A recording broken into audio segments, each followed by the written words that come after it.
了解一下自己的内在，说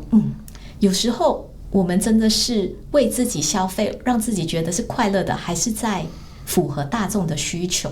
也就是说这个消费者他本身也察觉到里面的矛盾感了。各位朋友大家好，欢迎再度来到康盈新乐章，让我们一起为生活加料，为心灵谱曲。我是今天的主持人 Frank。那我们今天请到的来宾是康盈诊所的李美贤医师。嗨，大家好，我是李美贤医师。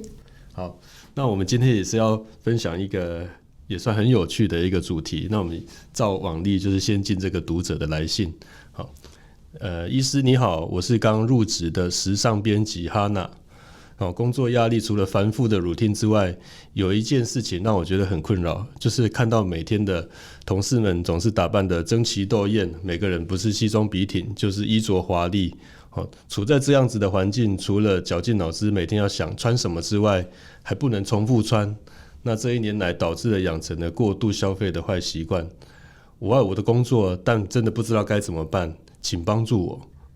因为他是第一年的在这个新的产业，就是新的环境，然后新的这个同事，那大家都是这个服装产业嘛，时尚产业好像都是非常的光鲜亮丽啊，或是每天的这个服装都有特别的 settle 过，那可能跟他自己原本的习惯要做一点点的调整，这样子对不对？对，所以似乎是和原本的自己内在的认同感或者是自己习惯不一样，所以在改变的过程会遇到一些阻抗，或者是有时候会内心纠结的时候，的确会让我们心灵蛮疲惫的。所以其实是蛮鼓励，就是他去和我们一起来看看，就是过度消费或者是这些让自己内心比较疲惫啊或者内耗的状态要怎么去检视和好好的调整。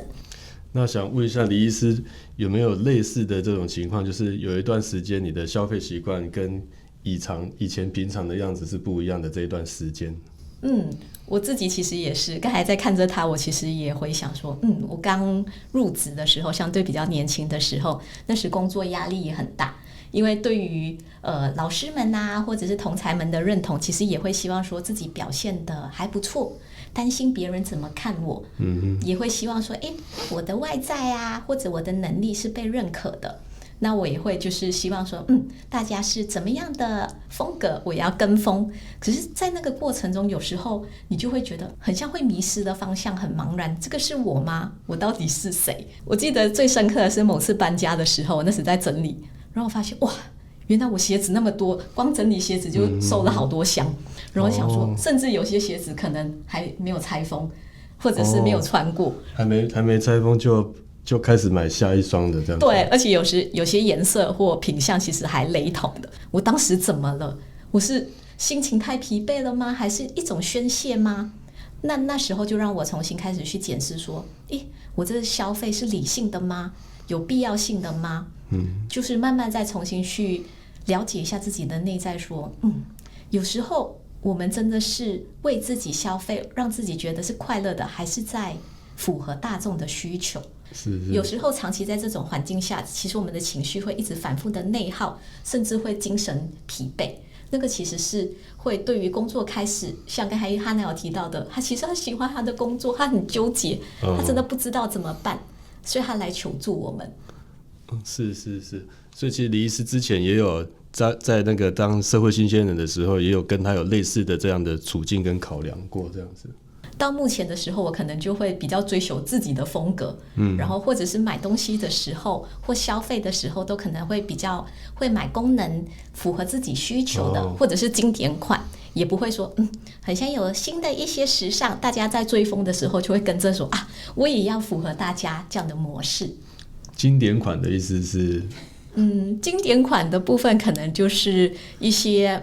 不管是精品类啊品牌，他们是比较可以长期使用的，不管是在性价比啊或者是环保的概念，它其实我个人觉得啦会比较可以延续使用，那也符合消费自己的理念，会觉得比较有永续性。我可能买了一样东西可以反复使用很多年，甚至一些精品可能可以还传承下去。那这个过度消费本身的过度跟消费之间，李医师可不可以再分享一下在心理上面的一些的一些看法呢？在过度消费的部分我们会去形容说，消费者可能他在购物超过他自身需求的部分，不管是商品或一些服务的经验，不仅影响到他个人的财务的一些健康，就是可能你已经有去信用卡欠费或者是已经当月已经就是你的薪资还没有出来，已经当月光族的状况。其实来说，就是不管是对家庭或者是后面你自己未来的生活，其实还是会有造成负面影响的话，其实这个就是有符合到过度消费的状况。也就是说，这个消费者他本身也察觉到里面的矛盾感了。他的实际的花费或他的购物的这样的囤积的这个的东西，已经超过功能性，或是超过他自己的想要或实用性，他自己也感觉到有点纠结跟矛盾的这个部分，对不对？对。所以我们在平常，如果我在和一些个案在讨论说，如何判断说自己是否有一些过度消费的部分，其实会去陪他去检视说，你这个购物的行为的模式是否是有一些情绪的动机，是否在一些莫名的可能有压力的状态下或者是忧郁的时候才购物，那是不是很快的其实那个愉悦感当下不久后就消失了。那第二个部分就会去请他检视说，你的财务状况还有你的购物模式是否超出你的预算，是否其实钱就不够了。第三个部分是你有没有造成家人或自己的困扰，你自己的物品有没有使用，还有没有堆积导致空间是变少的。有时候会造成别人的困扰，比如说你花的钱可能是别人帮你出或是你的东西就是溢出到占到别人的空间这样子。如果有符合到这些的面向，其实可能就要稍微来检视一下自己的消费的形态是否就已经符合了过度消费，是不是就是要去看一下自己的需要跟想要，还是有哪一些的面向。你要买东西的时候要去区分两个，就是想要还是需要。那想要的部分我很常比较往往是偏向说，我只是看到别人有，或者是一些广告的诱惑或者是现在快时尚的一些，我们在滑一些社群媒体的时候就看到，然后想当下的情绪驱动你就去买。可是我们要去检视说，这是我们真的需要的吗？需要比较偏向是说，你实际生活中的一些必需品，或者是我没有了这个东西，可能会影响到我的日常生活的品质，或者是接下来我的生活阶段会带来增加我的价值感的部分。那所以我会区分说想要和需要。那如果只是想要，可是不是生活中的必需品或者是需要的东西，那我会请我的个案去设定一个冷静期，就是可能先放入购物车，或者是先思考看看，这个是我真的要的吗？先停滞大概24小时或1个礼拜。如果那个每天还在你的脑海中一直浮现说，这个我很想要，我一定要，我没了它我活不下去，那我觉得这个消费可能就是还算是值得的。那个礼拜他可能购物车就越来越多了那可能就要慢慢练习说，那你要加入一个的时候，可能你就要剔除一个。那我刚刚突然也想到，就是说这个想要跟需要之外，还有另外一种想要，好像是比较心理上的想要，或者是有点担心说，如果没有，或者是没有表现的好，或是没有某一些东西，或证明自己有哪一些 level 的话，好像会觉得不被认可，或者是人家觉得或是不尊重他，还是怎么样，就没有办法合在一起跟他周遭的人这种感觉，对，就因为担心而去购买的这些行为。过度消费的一些心理因素上面，这些购物的部分，其实我们也很常发现说，就是有时候是因为自我价值的这个部分和社会比较、社群的压力的部分，所以很常我们会担心说，我如果社群媒体上看到我的同侪或者是我的朋友有使用这些的物品，我似乎一定也要购入，我才可以融入群体或提升自己的价值。这时候就很容易显入说跟风的心态，甚至购买超过自己需要的东西。但我们往往会鼓励说，那你再回来看，你真的是这个风格，或这个真的是你需要的东西吗？你真的会买的这个提升自己的自我价值或成就感吗？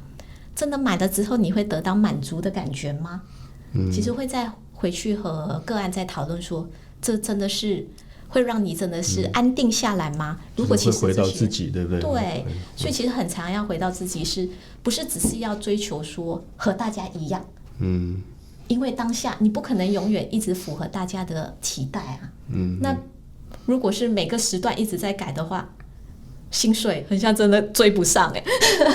那回到我们今天的这个读者的这个哈娜的这个问题就是看起来好像一个刚出入社会不久，就是一个高度时尚的这样的这个产业或许为了某一些社会上或者心理上的需求，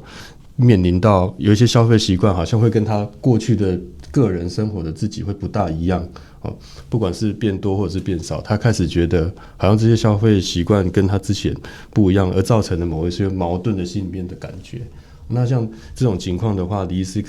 我们可以给他怎么样的一个心理上面的或做法上的建议呢？因为我觉得就是真的刚入职的时候，在适应上或调试上的确会有时候会比较困难一点，有时候会不知道那个平衡点在哪里，所以有时候我们会去请教就是个案所讲，其实你可以去参考看看你的前辈，其实相对你比较敬重的一些前辈，他们的生活模式也可以请教看看他们过往的经历是怎么样。就是有时候因为在时尚的产业或不同的行业，其实每个人的需求会不一样，那有时候你觉得这个我投资这些或买这些可能是过度消费，可是如果是投资在自己的身上或是对自己事业上是有帮忙的，其实那个是值得的，也是需要的。其实就会去建议个案说，那如果是必须要花费的，那就在预算上面可能就是每个月你可能投资多少%的一些金钱啊或薪资慢慢储蓄起来投资在自己身上，因为投资在自己永远是不会错的。就一些自责啊或者矛盾心态就可以慢慢去调整说，因为是发展在自己身上，不用感到愧疚啦，就慢慢把那个自责感拉到比较平衡，是内在和外在是可以达到比较一致性的。另外一个部分就是我觉得说，其实真的是可以去算说，有时候大家会担心说，我是不是真的是过度消费？所以我其实会去鼓励我的个案去看说，你如果要花费一些行头啊或者是一些东西的时候，再和你的时薪去比较。假如我今天要买一个精品好了，可能是3万或甚至30万，那我的薪水可能是时薪是300块好了，那如果是3万块等于我要工作100个小时，那你觉得这个投资是不是值得？那如果我的薪水是一个小时3000块好了，那其实我只需要工作10个小时，那对你的消费来说其实是还好的。所以我们会鼓励个案，那个30万的那个30万那个就是可以再去思考看看。所以为什么刚才有提议大家说那个冷静期，如果这个是我1年或我10年只买一个，先放在购物车里，对，或者是那个应该比较难线上买了，还是要去店里买比较好。先放在我们的心里。好，我用投资的心态。对，投资在自己永远不会错。对。或者是一些不一定是一些行头啦，有时候可能也要去进修一些课程，其实很多课程也蛮贵的。所以其实我觉得说，是否真的是过度消费，反正我觉得是要再请大家回去检视说，真的是想要还是需要。如果有时候不确定的时候，其实真的是可以，我们社会新鲜人的话，其实真的可以去请教我们的前辈看看，毕竟过来人真的会走过比较多冤枉路，我们也可以去请教他们，我有没有什么可以减少走这些的路。对，所以听起来这个过度本身它其实有很多的意涵，对不对？这种过度会让这个消费者本身觉得迟疑啊，或者是觉得到底跟他自己内在一不一致，让你的任何的这个跟消费有关的行为都可以更可控，更有程度上面的可测量性，才不会好像一直被往前 push， 不管是为了被环境 push， 或是被某一些自己担心的眼光 push， 这样是勇于请教或自己无助的时候，真的是一个勇敢的选择。对啊，而且消费要花钱嘛，花钱蛮痛的，对不对？对，都既然要消费了，当然是要让自己得到愉悦感和成就感。是。如果还增加愧疚感和自责感，那这个消费真的不值得。那你有没有遇过另外一种极端，就是那我就不要过度消费，甚至我就不消费，一切从简，这样会不会让事情就变得真的简单了呢？就是社会现象上面有在推崇的一个叫做极简主义啦，但极简主义的概念其实也不是说极致的不消费或对，要减到什么程度呢？对，反正他的那个概念比较主要是推说，就是我们更重视说我们需要的，花在就是现实或者是我们自己内在需要的东西再去消费。对，它的概念比较是就是追求一个像刚才Frank 有提到的，就是平衡啦，就是更强调纯粹的生活，追求就是生活中的精致和平静，而不是靠一些物质啊或多余的东西去干扰到我们的生活。包含他人的看法，极简的里面有一种功能性，或是一个跟自己更多的对话跟考虑的更完善，这样子对不对？对，就是追求一个功能，还有就是心灵上的一个自由啦。就是比较不会被社会的一些框架绑架，或者是要一直去满足大家，反而是回到自己的精神状态去检视说，自己其实想要的是什么。所以比较偏向是有点就是减法人生，就是更去检视自己的人生需要的物品，而不是符合社会大众的。那如果说百货公司周年庆去逛一逛，花钱很自由，不见得就是心灵自由，对不对？如果你是财富自由的，那是 OK 啦，没有啦。感受来说，就是如果真的是你生活上必须的，那当然在周年庆打折当然是勤俭持家的一个想法，还不错。但如果是只是看到折扣，然后你就冲动上说，这个打5折好了，那你就想要去买的话，可是你买回家真的很低耶。对，可是那如果是你买回去你没有用，那真的是多浪费了这个钱，还是我省了钱？真的，那极简主义这个。它是可以被推行的一个思考的方式吗？或者是一个行为呢？还是说其实也有需要注意的地方？每个不同的主义其实都是可以去大家去参考，说融入到自己生活中是不是有遇到什么困难？那如果从中就是去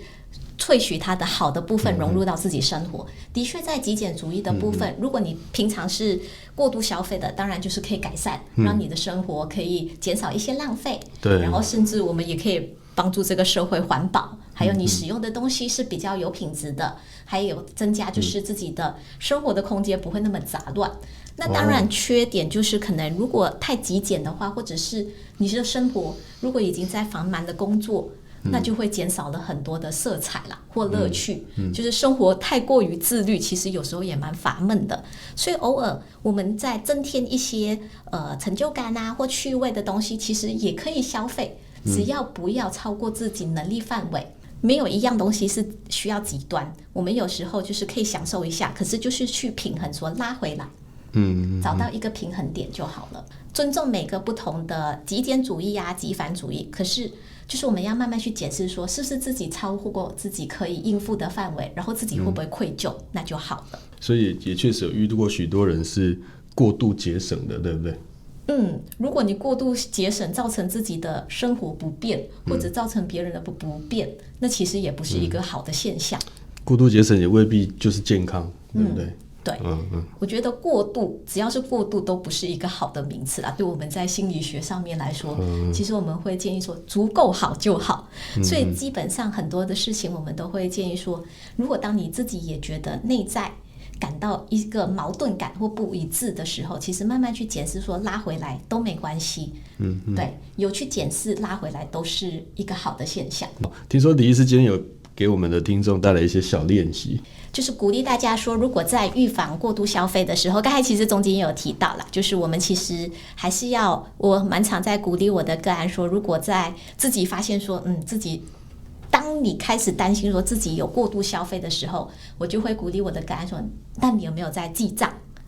那我会鼓励他们去可能下载一些记账的 app， 或者是李医师有在记账吗？有，我其实每个花费都有在记账。对，就可以去检视说自己的花费在哪里啦，然后有没有符合每个月自己的需求。那如果有时候我自己是蛮有趣的，我自己有时候可能情绪或压力比较大的时候，我想要买东西，我自己会去做一个练习是，那当我要用这笔钱去买一个奢侈品或什么，我就把它存入可能到我自己的 ETF 里面同样的钱，那我起码就会看到过了一段时间看到它增值，然后这样你看起码我没有浪费，我那边是增值的。对，那我觉得还有另外一个部分就是可以去制定预算啦，就是我们每次过了一个，有些人可能每个月，有些人可能可以到3个月或1年，你每次去检视说自己的花费是否合理啦，自己购买的东西是不是符合自己生活必需品。那另外一个部分刚才就是有提到的，每个人的社经地位的确不一样，那我这个花费符不符合我自己，那就是我会建议我的个案是用时薪和你要购买的物品去做一个比对。那如果我可能买3万块的东西，我时薪是300块，我需要工作100个小时，那这个东西值不值得？如果是值得的，那就其实内在不用那么的冲突。那另外一个就是制定，就是冷静期，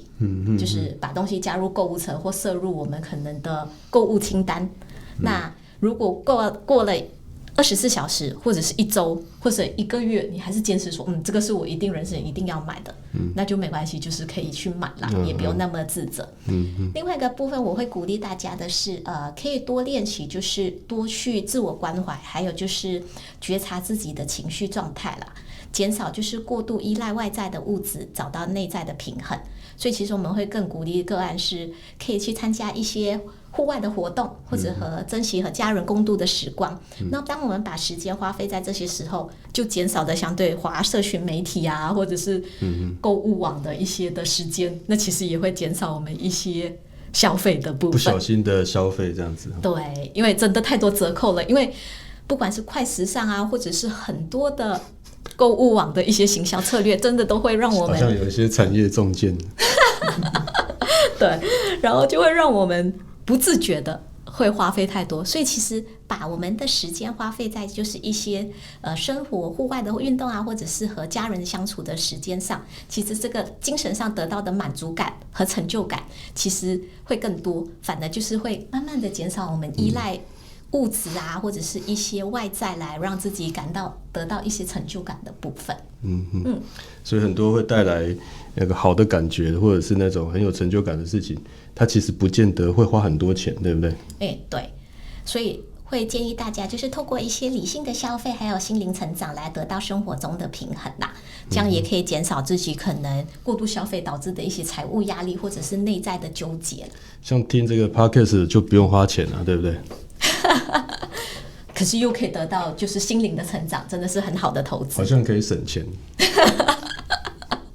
今天很开心可以邀请到李医师来跟我们分享这个很有趣的主题，就是消费不只是钱买东西，或者是有哪一些心里面想要的东西这样子而已，它或许就是也隐含了我们的心理的这个状态，不论是过多或者是过少，其实并没有一定哪个才是对的，或哪个才是我们要去遵守的这个方向，反而是消费的多跟消费的少，不管是过度或极简，中间怎么样去跟自己对话，在花钱之前有一些自我的检视和